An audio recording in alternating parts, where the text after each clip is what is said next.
অন্ডাল ব্লকের খান্দ্রা সিএমসি কার্যালয়ে রবিবার সিএমসি এর যুগ্ম সাধারণ সম্পাদক প্রফুল্ল চট্টোপাধ্যায়ের উপস্থিতিতে খান্দ্রা সিএমসি বিকে ইউনিটের নতুন কমিটি গঠন করা হয়। এই দিনের অনুষ্ঠানে বিপুল সংখ্যক শ্রমিক উপস্থিত ছিলেন। অনুষ্ঠান চলাকালীন প্রায় 40 জন শ্রমিক এইচএমএস এর পতাকা তোলে এসে সংগঠনের সদস্যপদ গ্রহণ করেন। নবগঠিত কমিটিতে রামানন্দ হরিজনকে সভাপতি, লক্ষ্মীকান্ত বাউরিকে সম্পাদক, ধনেশ্বর মাহাতোকে কার্যকরী সভাপতি এবং তাপস বাউরিকে যুগ্ম সম্পাদক হিসেবে দায়িত্ব দেওয়া হয়েছে। নবনিযুক্ত পদাধিকারীরা সংগঠনের নেতা ও কর্মীরা ফুলের মালা পরিয়ে সংবর্ধনা জানান এবং শুভেচ্ছা জ্ঞাপন করেন। এ উপলক্ষে যুগ্ম সাধারণ সম্পাদক প্রফুল্ল চট্টোপাধ্যায় বলেন, এইচএমএস বারবার শ্রমিকদের অধিকার ও স্বার্থ রক্ষায় লড়াই করে এসেছে। সংগঠনে যোগ দেওয়া নতুন সদস্যদের স্বাগত জানিয়ে তিনি বলেন, শ্রমিকদের ঐক্য তাদের সবচেয়ে বড় শক্তি। অনুষ্ঠানের শেষে সংগঠনকে আরও শক্তিশালী করা এবং শ্রমিকদের স্বার্থে ঐক্যবদ্ধভাবে কাজ করার অঙ্গীকার নেওয়া হয়। নতুন কমিটি গঠন এবং উল্লেখযোগ্য সংখ্যক নতুন সদস্যদের যোগদানের ফলে খান্দ্রা এলাকায় এইচএমএস সংগঠন আরও শক্তিশালী হবে বলে আশা করা হয়।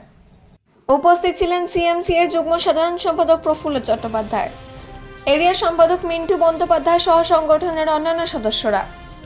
অন্ডাল থেকে অজিত মেসা, রিপোর্ট নিউজে।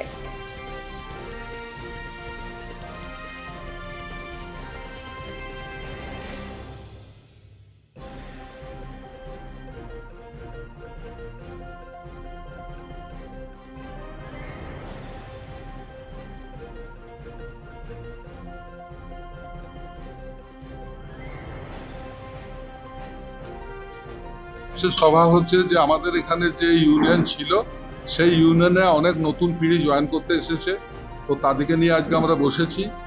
কারণ আগামী দিনে আমাদের আন্দোলন অনেক জোরদার করতে হবে, তো সেই বার্তা শ্রমিকের কাছে আজকে আমরা পৌঁছে দিলাম এবং নয়া যারা আমাদের সদস্যপদ গ্রহণ করছে তাদেরকে আমরা আজকে অন্তর্ভুক্তি করার জন্য এই সভার আয়োজন।